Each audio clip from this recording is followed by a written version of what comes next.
keyboard in the computer, and we're gonna go through carbs today and the importance of carbs in the diet. This is part of the macronutrients series that we are doing. So if you don't know that on Instagram what macronutrients are, obviously macronutrients are the building blocks of our diet, and they are all hugely important. So we should not avoid any of them, or we should not restrict any of them if we are looking to get optimal health.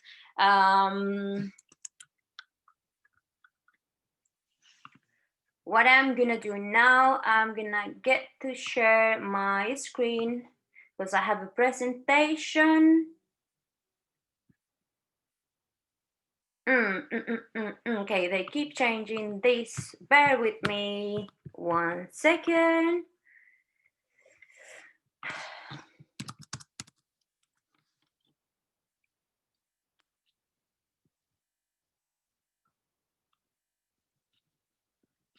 Sorry, Yana, apologies. I'm trying to do many things at the same time, and I actually had everything ready, but now I cannot find the presentation, which is really cool.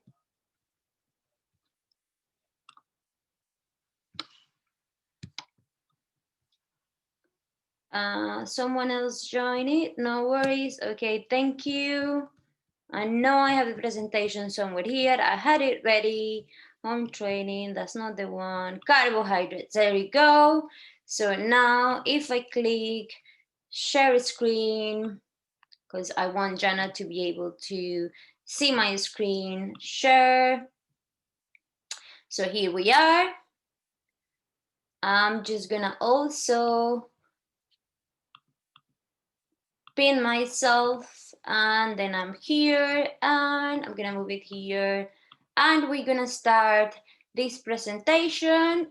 So yes, today, as I mentioned before, we're gonna be discussing the importance of the macronutrients, and the macronutrients are the building blocks of the diet, and they all play a vital role in the diet, especially when we are looking to achieve better body composition and overall health. I'm definitely not a fan of fat diets. That's something that my clients have very clear. Nothing that implies or promotes restriction is healthy, because you won't be able to sustain it long term. And the idea of a diet, that if we call it properly, in reality we should just call it a way of eating. The purpose of it is for you to know and learn how to properly nourish your body and make it in a way that is almost pain-free. Because we have this conception in head already that when someone says diet, we just give already a very negative approach. And that's why whenever I say diet, which is the name, diet in reality for society is equal to restriction, to hunger, to not eating their favorite meals, when in reality, yes, you might have to lower down some kind of foods which are not nutrient rich, but it doesn't mean that you have to completely eliminate them from your diet. As long as you follow an 80-20 approach on everything in life. So 80-20 it should be the way you rule your life. And what do I mean with 80-20? Is kind of like aiming for progress, not for perfection. So as long as your diet is 80% made of nutrient-rich foods, then you can have a 20% of your diet that allows you to have a treat, those things that you truly enjoy, whether that is piece of sweet, a glass of wine, or the things that we know that are not giving us as much nutrition, but it somehow makes us happy, and somehow it might actually calm down our cravings, or it will just like instantly make us feel better. I'm not gonna lie, I'm a fan of ice creams, and I make sure that I have my ice cream on the weekends. And if I could, I would have it even on a daily basis. The only reason why I don't have ice cream on a daily basis is purely because I'm lactose intolerant, and I try to keep my diet during the week as clean as I can, just because I am really tuned with my body, and I really understand when I don't nourish my body properly, I won't have the right energy to neither do my training, do the jobs that I have to do as an entrepreneur, and just carry and be able to run my life stress-free. Okay, without further ado, today we're gonna talk about carbohydrates, which have been the most demonized, or they have been like the devil of every diet. I don't know how to stretch this enough. I actually was part of the trap myself in the past. At some point, I used to believe that carbohydrates were really bad, and they were the ones to blame for when you were maybe gaining some weight or retaining some water, when in reality, carbohydrates play a vital role in our diet, also in the way the body manage stress, and also in the way the body produces some hormones like serotonin. And as long as the carbohydrate sources, which I will explain in this presentation today, are nutrient rich, and when I say nutrient rich, we will be looking at those carbohydrates coming from greens, fruits, veggies, legumes, complex carbs, and we will try to minimize simple carbs such as refined sugars, sweets, candies, and stuff like that. But because I have to raise an awareness on also how bad it is for people who purely just base their diet on only carbs, I'm gonna start this presentation with a short video that I really want you to pay attention to. So we're just gonna start the presentation with this little video. I'm just gonna shut myself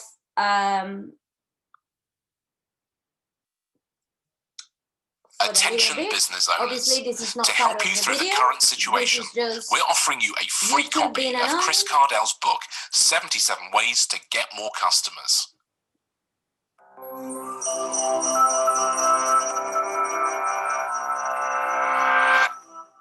Which of these has the least carbohydrates? This roll of bread, this bowl of rice, or this can of soda? It's a trick question. Although they may differ in fats, vitamins, and other nutritional content, when it comes to carbs, they're pretty much the same. So what exactly does that mean for your diet? First of all, carbohydrate is the nutritional category for sugars and molecules that your body breaks down to make sugars. Carbohydrates can be simple or complex, depending on their structure. This is a simple sugar, or monosaccharide. Glucose, fructose, and galactose are all simple sugars. Link two of them together, and you've got a disaccharide, lactose, maltose, or sucrose. Complex carbohydrates, on the other hand, have 3 or more simple sugars strung together. Complex carbohydrates with 3 to 10 linked sugars are oligosaccharides. Those with more than 10 are polysaccharides. During digestion, your body breaks down those complex carbohydrates into their monosaccharide building blocks, which your cells can use for energy. So when you eat any carbohydrate-rich food, the sugar level in your blood, normally about a teaspoon, goes up, but your digestive tract doesn't respond to all carbohydrates the same. Consider starch and fiber, both polysaccharides, both derived from plants, both composed of hundreds to thousands of monosaccharides joined together. but they're joined together differently, and that changes the effects they have on your body. In starches, which plants mostly store for energy in roots and seeds, glucose molecules are joined together by alpha linkages, most of which can be easily cleaved by enzymes in your digestive tract. But in fiber, the bonds between monosaccharide molecules are beta bonds, which your body can't break down. Fiber can also trap some starches, preventing them from being cleaved, resulting in something called resistant starch. So foods high in starch, like crackers and white bread, are digested easily, quickly releasing a whole bunch of glucose into your blood, exactly what would happen if you drank something high in glucose, like soda. These foods have a high glycemic index, the amount that a particular food raises the sugar level in your blood. Soda and white bread have a similar glycemic index because they have a similar effect on your blood sugar. But when you eat foods high in fiber, like vegetables, fruits, and whole grains, those indigestible beta bonds slow the release of glucose into the blood. Those foods have a lower glycemic index, and foods like eggs, cheese, and meats have the lowest glycemic index.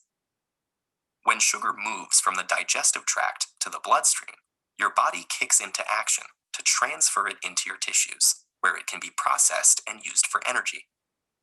Insulin, a hormone synthesized in the pancreas, is one of the body's main tools for sugar management. When you eat and your blood sugar rises, insulin is secreted into the blood. It prompts your muscle and fat cells to let glucose in and jumpstarts the conversion of sugar to energy. The degree to which a unit of insulin lowers the blood sugar helps us understand something called insulin sensitivity. The more a given unit of insulin lowers blood sugar, the more sensitive you are to insulin. If insulin sensitivity goes down, that's known as insulin resistance. The pancreas still sends out insulin, but cells, especially muscle cells, are less and less responsive to it. So blood sugar fails to decrease, and blood insulin continues to rise. Chronically consuming a lot of carbohydrates may lead to insulin resistance, and many scientists believe that insulin resistance leads to a serious condition called metabolic syndrome.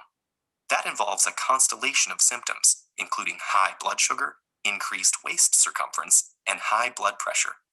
It increases the risk of developing conditions like cardiovascular disease and type 2 diabetes.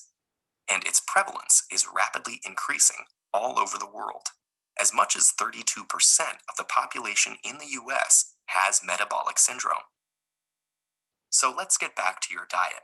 Whether your food tastes sweet or not, sugar is sugar, and too many carbs can be a problem. So maybe you'll want to take a pass on that pasta, sushi roll, pita burrito, donut burger sandwich. Okay, so this is for the matters of obviously health and safety. As I explained before, most of the population, and especially females, are consuming a very high sugar diet, which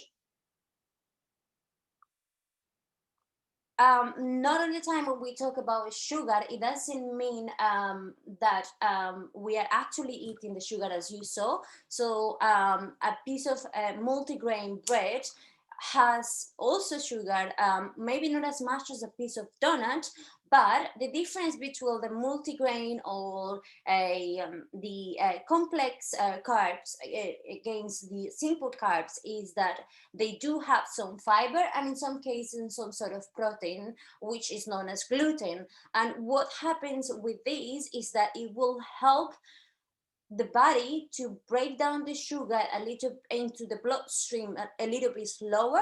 So in reality, the sugar or the insulin sensitivity will not spike.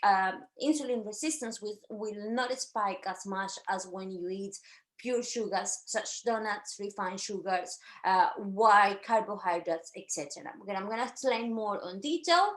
So as we saw, carbohydrates should be the main body source of energy in a healthy and balanced diet. When I say that it should be the main source of energy is because the different diets lead us to believe that we can also get energy from fats, and we can get energy from protein. And even though that is true, fats in reality are there for the body to be able to absorb the nutrients from the foods, because some of the vitamins, as vitamin D, vitamin K, and a bunch of them, are only digestible if there is some fat consumption. And also fat is like the kind of like bank of energy for the body. That's why when we consume more energies, that they cut more calories than the calories that we spend, the body will store it as fat. So we start seeing our body circumference is going bigger. Nowadays, that is seen as a bad thing, and many females obviously have the goal to have a flat belly. But back in the days when we were still hunting for food, that was a way of the body to kind of have some extra energy stored in places, just in case we were not able to provide the body with some food on that day. Just go back in time when the human being had to go and hunt, and maybe food was not available all the time. That's why our body is still behaving that way. But the civilization has evolved enormously, and unfortunately we have way too much food at our disposal compared to what it was back in the days. So just to resume this really quickly, carbohydrates should be the main source of energy for the body. Not saying with this that the body is not able to get energy from fats or protein. It's just that perhaps that energy that you're gonna get from fats and protein is not as clean. And what do I mean by that? As I explained, fat is for the body. The main purpose of the fats is for the body to be able to absorb the minerals from the foods, and also to control hormonal performance. And the main purpose of protein, which we saw previously in another presentation I did about protein, is they are the building blocks of the muscles. And yes, the body can break down protein in worst cases scenarios when there is absence of carbohydrates. The body can break down protein to produce some energy, but that is what we call catabolism, which is basically your body is eating its own muscles to create some energy. Therefore, this energy is not going to be the best energy when it comes to the brain functions, when it comes to activity, and when it comes to actually recovering from the workout. It will actually happen totally the opposite, because there is absence of carbohydrates and the body has to use the protein as a source of energy. The exercise that you're doing, aiming to gain some muscle mass, in the girls' world, to turn up and achieve a better body composition, will not happen, just because you are working to produce some muscle, but you're not giving your body the right fuel to actually be able to keep the protein as the building blocks for the muscles and use the carbohydrates as a source of energy. As we saw on the video, so the carbohydrates are broken down into glucose, which means sugar, before being absorbed into your blood. The glucose then enters to your body cells with the help of the insulin. As we saw in the video as well, the insulin is released from the pancreas, and if we have a huge amount of, in the video said, like the pizza, sushi, burger, it was an exaggeration, but what he's trying to say is, if we entered a lot of these carbohydrates all at once, our body is going to be overwhelmed with the amount of insulin that is released from the pancreas, and the body is not going to be able to use it at its best, and it will gain that cause some kind of metabolic damage. However, I'm not saying with this that carbohydrates are the ones to blame. Is the way we consume carbohydrates, and actually what carbohydrates choices we made. So as I said before, I was just here putting some graphics. The insulin, so the carbohydrates, they get a breakdown in sugar, and it makes the pancreas to release some insulin from to the bloodstream. Glucose is used by your body for energy, fueling your activities, whether you are going for a run or simply just breathing. So as I explained previously, the main purpose of carbohydrates is to fuel the body of energy, not only when we are exercising, but also overnight. Our body goes through a lot of processes, and it's actually when the fat burning process happens. Your body kind of analyze what you put your body through the whole day and what nutrients you give to the body, and then it kind of does like a scan. And if you haven't provided your body with enough carbohydrates to support your physical activities and your mental activities, what your body is going to do is going to use other sources, as I explained in the past, like protein, and that is not ideal. Also, when the diet is completely depleted from carbohydrates, we will see our sleep being affected, because there is also a very close relationship with carbohydrates and melatonin production. It's all about as long our body is made so clever that it lives in an homeostasis. So as soon as you take one of the building blocks from your diet or your nutrition out of the equation, your body is going to have to compensate it somehow, whether that is by producing more hormones, or by blocking the efficiency of your metabolism. Long story short, you need some carbs in your diet. However, I need to make clear one thing: whatever your goal is will then determine how many carbs you need, and that's why you need the right guidance.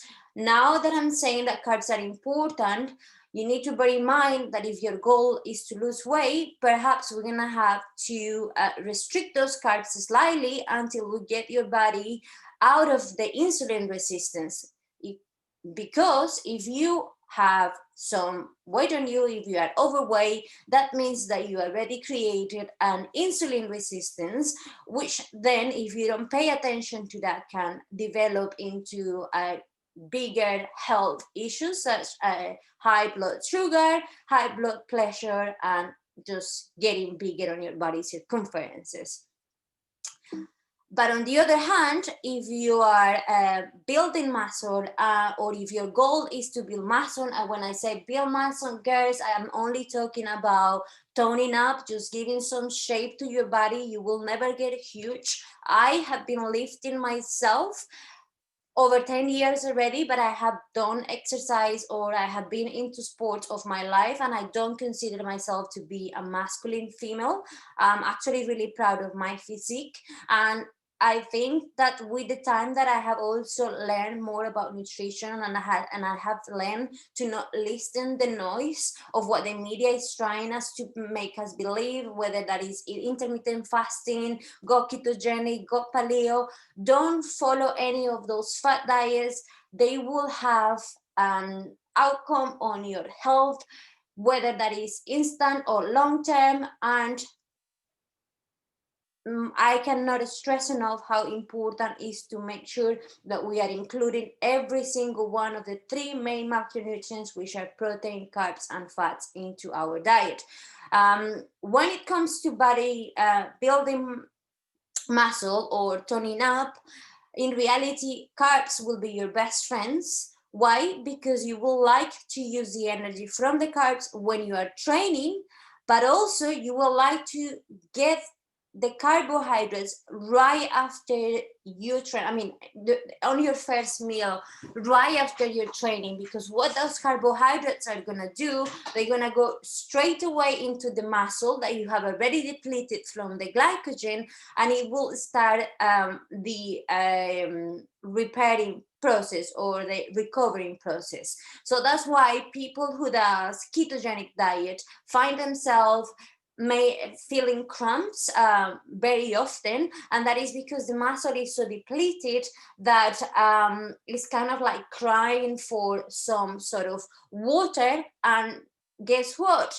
The carbohydrates are the ones that are in charge of retaining water in your muscle. And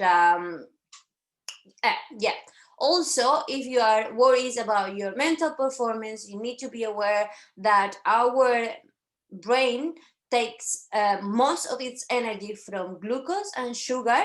And that's why people who also go into a very low carb diet suffer from kind of mental fog, or they really struggle to focus, or they feel dizzy. That's the brain literally just praying you for some sort of carbohydrates. As always, the body is very clever, and it kind of adapts to whatever diet you force your body to take on board.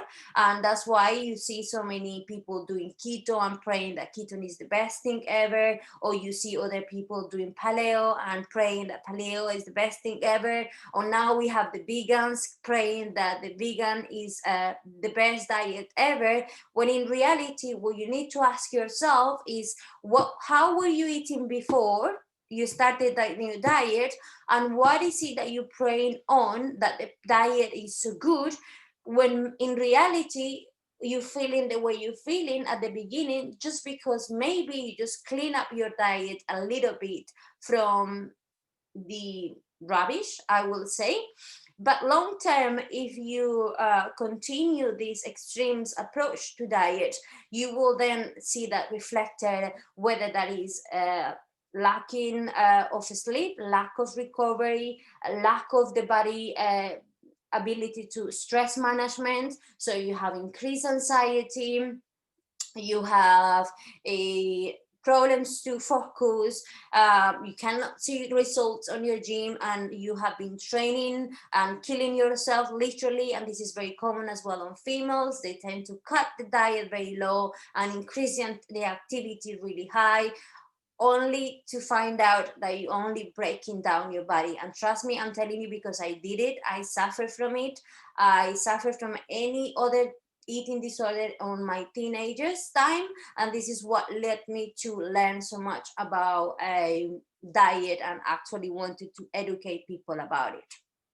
So now if we go to the bad sides of consuming too many carbs is, as we saw on the video, when you consume too many carbs, the pancreas releases a lot of insulin, which the body is not able to assimilate into the cells, and the muscles are not able to use either, whether that is for glycogen replenishment, which is not needed because you never depleted them, because you are constantly giving the body carbohydrates. Therefore, you increase the level of sugar on your bloodstream, and the body circumferences start getting bigger. Now, we know that the carbohydrates, in reality, they are sugar. And this sugar is divided in three main ones, which is the pure sugar, included in most biscuits, cereals, juices, and also natural sources of fruits and honey. Now, when I say juices, please bear in mind, how long is it been here? I only want to keep it half an hour. Yes, so when it comes to fruits, many like, again, the the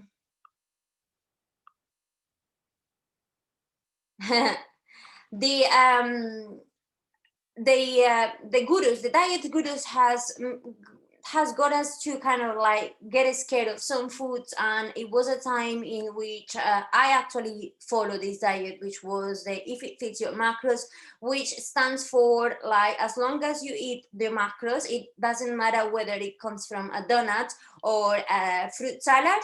At the end of the day, it gets break down into sugar. Now, where does this go wrong? It got wrong in the fact that, yes, it's breakdown in sugar, But what they didn't take into account is that the fruits and the veggies and the starch or complex carbs are going to be packed with fiber, and fiber will then slow down the release of sugar to the bloodstream. And also they are packed with micronutrients. And what are the macronutrients? The macronutrients are the minerals and vitamins. So if you have a balanced diet, you should not require any extra supplementation. But the problem is that nowadays foods are nowhere near the quality that they used to be in the past. So I highly recommend you to still supplement with vitamins, but obviously prioritize complex carbs, fruits and vegetables when it comes to the carb selection. So starches is like bread, rice, potatoes, and pasta. As I mentioned, this will have plenty of fiber. That's what is called starches. And then, or they are more like, they have more volume into it. Potatoes are amazing, but to be honest, I love potatoes because the content of carbs is not that high, and the micronutrient content is really, really high. Bread, I will recommend you not to eat so much bread just because it causes inflammation. However, I'm a massive fan of bread, and my bread of choice is sourdough. Again, it's packed with fiber, and it has some protein as well. And as long as you don't overconsume it, it is a good carb to have, and I really, really enjoy it. And fruits and vegetables, always have a place on your plate full of greens and legumes, and try to have 1 or 2 portions of fruit a day. And when I say fruit, is the actual fruit. Don't have the juice, because what happened with the juice is that the juice will only be the fructose, which is the sugar part of the fruit, and it will take away all the fiber which is in the actual fruit itself. Some of the fruits actually have most of the minerals and vitamins on their skin. So yeah, very important. If it's fruits, eat the fruit, don't drink the juice. If you're gonna have a juice, have a smoothie in which you have the whole thing in there and you can drink it all together. Now, high and low glycemic index. So as well as those 3 kind of sugars, the carbohydrates are divided into low or high GI, which is glycemic index, and that is rated system for foods containing carbohydrates. It shows how quickly each food affects the glucose levels on the blood when the food is eaten on its own. Some low GI foods absorb slower to the body, such as whole grain cereals, fruits, vegetables, beans, lentils are foods we are slowly eat as part of our healthy and balanced diet. So basically, this is how you can measure your blood sugar.